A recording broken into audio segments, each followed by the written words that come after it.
Good morning बच्चों। आज हम प्रश्नावली 3.5 का चौथा प्रश्न हल करेंगे। तो देखिए, चौथा प्रश्न है, एक छात्रावास के मासिक व्यय का एक भाग नियत है तथा शेष इस पर निर्भर करता है कि छात्र ने कितने दिन भोजन लिया है। जब एक विद्यार्थी ए को जो 20 दिन भोजन करता है 1000 रुपये छात्रावास के व्यय के लिए अदा करने पड़ते हैं, जबकि एक विद्यार्थी बी जो कि 26 दिन भोजन करता है छात्रावास के व्यय के लिए 1180 रुपये अदा करता है या उसे अदा करने पड़ते हैं।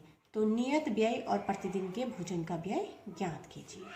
तो ये है कि कोई फीस तो फिक्स है कि इतना तो हॉस्टल में देना ही देना है और फिर खाना जिस हिसाब से खाएंगे उस हिसाब से देना है। तो हम उस हिसाब से इसे हल करने की कोशिश करते हैं। हमारा तरीका होगा कि माना जो नियत व्यय है वो x रुपये है और जो प्रतिदिन के भोजन का व्यय है वो y रुपये है। तो प्रश्नानुसार अगर हम देखें तो पहली कंडीशन है हॉस्टल का व्यय और 20 दिन का खाना 1000 रुपये है। तो x + 20y is equal to 1000 या x + 20y - 1000 is equal to 0। पहली समीकरण बना लेते हैं।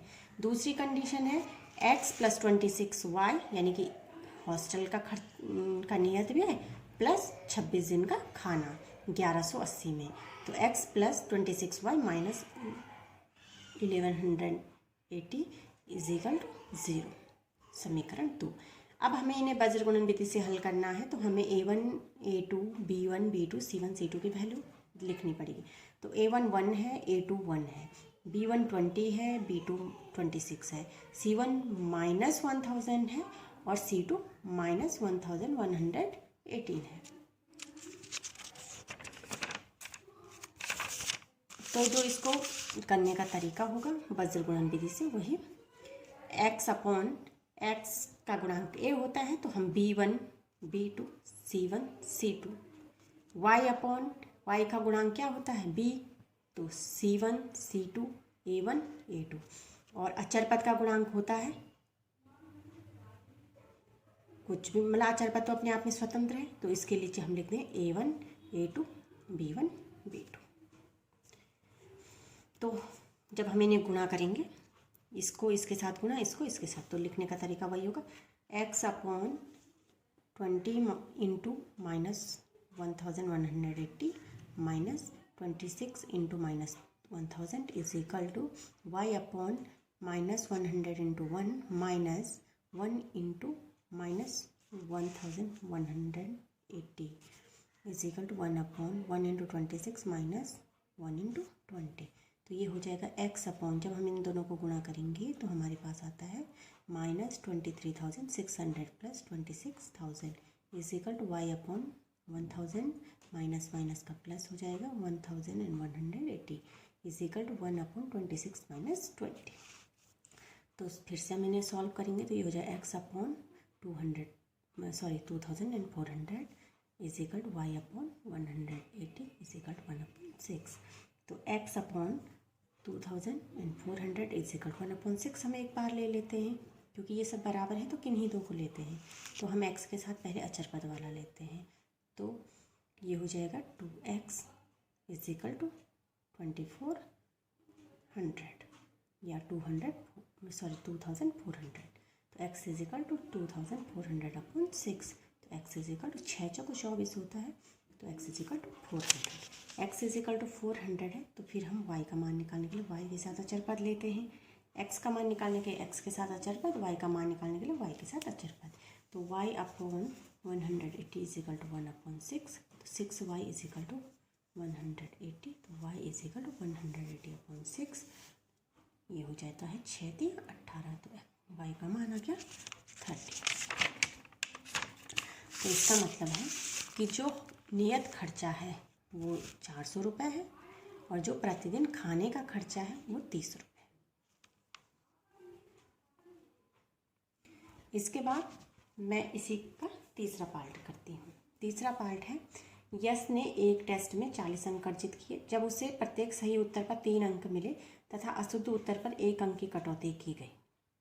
ठीक है, यानी कि अगर वो सही आंसर देता तो 3 नंबर मिलते और अगर एक गलत देता तो उसका जो 3 थे उसमें से 1 नंबर कट जाता है। यानी कि अगर हम ये बोलें कि 2 प्रश्न उसने किए हैं तो पहला सही और दूसरा गलत होगा, तो उसके नंबर आएंगे 2, क्योंकि पहले सही के तो 3 मिल गए और दूसरे का 1 नंबर दूसरे की वजह से 1 कट गया। अगर दूसरा गलत है तो उसके 2 हो गए।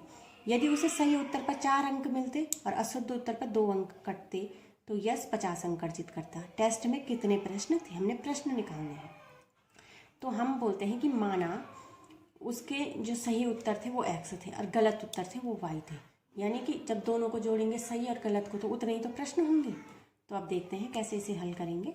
तो हम कहते हैं कि माना सभी प्रश्नों अगर उसने सही किए हैं पहली कंडीशन के हिसाब से तो उसके अंक होने थे 3x और सभी गलत उत्तरों के अंक होने थे, गलत उत्तर का 1 कट रहा है तो 1y यानी कि y। तो हम इसे लिख सकते हैं सही के अंक में से अगर गलत के अंक घटा दें तो 40 बचता है, 40 ही नंबर उसके आए हैं। तो 3x - y - 40 = 0, ये हो जाएगी पहली समीकरण।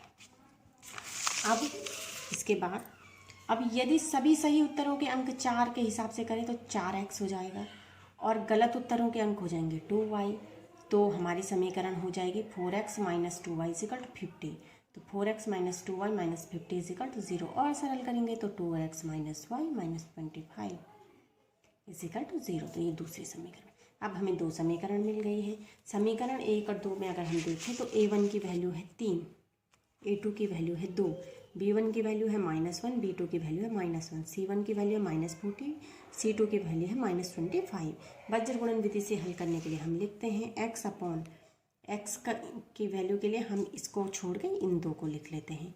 तो -1 - 1 -40 -25। y के लिए बीच वाला छोड़ देंगे तो -40 -25 3 और 2 और 1 के लिए 3 और 2 -1 और -1। जब हम इसे क्रॉस मल्टीप्लिकेशन करते हैं तो ये यही हो जाएगा। ऋण 1 गुणा गया ऋण 25, ऋण 1 गुणा गया ऋण 40। फिर y अपॉन हो जाएगा ऋण 40 गुणा गया 2, ऋण 3 गुणा गया ऋण 25 और 1 बटे हो जाएगा 3 गुणा गया ऋण 1, ऋण 2 गुणा गया ऋण 1। तो ये होता है x/25, क्योंकि ये तो प्लस हो जाएगा, माइनस माइनस का प्लस और ये हो जाएगा माइनस माइनस का प्लस, तो माइनस बाहर है तो 25 - 40 = y/- 80 और माइनस माइनस का प्लस हो गया 75, 1/-3 और माइनस माइनस का प्लस हो गया 2। तो x/-15 = y/-5 = 1/-1। अब हम इसे सॉल्व करते हैं जब तो ये आ जाता है x/-15 = 1/-1। तो -x = -15, x = 15। y/-5 = 1/-1 वाला लेते हैं तो -y = -5 यानी y = 5। अब इसका मतलब है कि टेस्ट में कुल प्रश्न थे सही उत्तरों की संख्या और गलत उत्तरों की संख्या। तो हमने कहा था सही x है तो इसका मतलब है सही हो गए 15। हमने कहा था कि गलत y है, इसका मतलब गलत हो गए 5। तो टोटल प्रश्न कितने हो गए 20। तो टेस्ट में कुल प्रश्न कितने थे 20। अब हम बोलते हैं कि अगर प्रश्न 20 थे तो क्या हमारा उत्तर सही है। तो उत्तर की जांच आप कर सकते हैं आसानी से। देखिए अगर पहली कंडीशन में जब 3 नंबर मिल रहे थे सही उत्तर के तो कितने नंबर हो गए 15 × 3 = 45 और 5 प्रश्न गलत किए मतलब कितने नंबर कटेंगे 5 नंबर, एक प्रश्न का 1 नंबर कटेगा तो 40 टोटल आ रहा है। 45 में से 5 घटाएंगे तो 40 आ रहा है। दूसरे में अगर एक सही प्रश्न के इसको 4 नंबर मिलते तो सही तो 15 थे तो 15 × 60 और गलत कितने थे 5, उसके 2 नंबर के हिसाब से कटना था। एक प्रश्न में 2 नंबर तो 5 दूनी 10 कटते तो 50। तो इसका मतलब है कि हमारे यहाँ उत्तर क्या है सही। तो ऐसे ही इसके और प्रश्न हैं, आप उनको भी करने की कोशिश कीजिए। कोई प्रॉब्लम है तो हम उसे फिर डिस्कस